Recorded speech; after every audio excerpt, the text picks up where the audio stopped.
Greetings, I'm Governor Mike Pence. You know, it's my honor this year to serve as the Republican nominee for Vice President of the United States with my running mate, Donald Trump. I'm grateful to be able to join you, if only by videotape, but I'm not sure how they introduce me. The introduction I prefer is pretty short. I'm a Christian, a conservative, and a Republican in that order. And really, it's as a fellow believer that I'm particularly honored to be able to address you today. I know every one of us has our own story about how we came to faith. For me, I was raised in a family where faith was important. Church on Sunday, grace before dinner. But my faith became my own when I made a personal decision to trust Jesus Christ during the spring of my freshman year in college.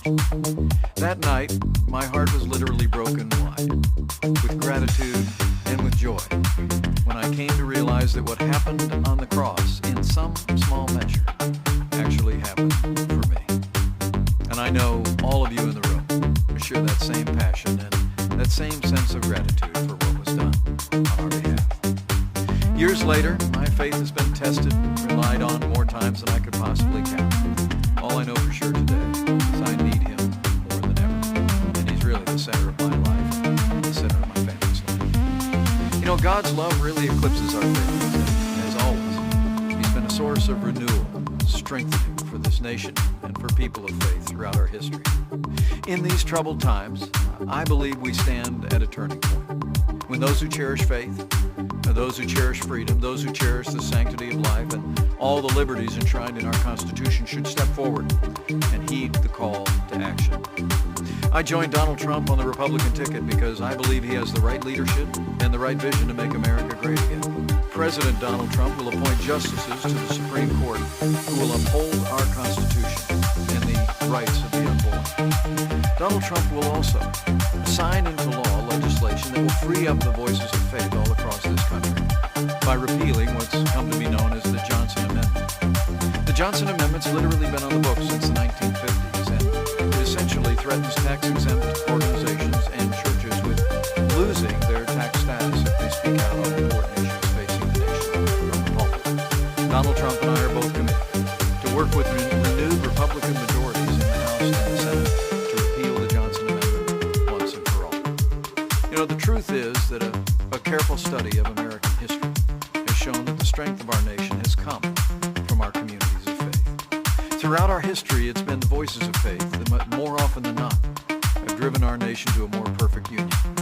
It was the pulpits around the American founding that thundered against the tyranny of King George. It was the pulpits around America that spoke of the evils of slavery and brought an end to the scourge of slavery in America, even through a great civil conflict. And it was voices of faith and communities of faith that transformed our nation through the civil rights movement in our own lifetime, and we're a better nation for it. The choice today for all of us, though, could not be more clear. I've never seen a more dramatic choice in a national election in my lifetime. I truly do believe we're come to a time for choosing.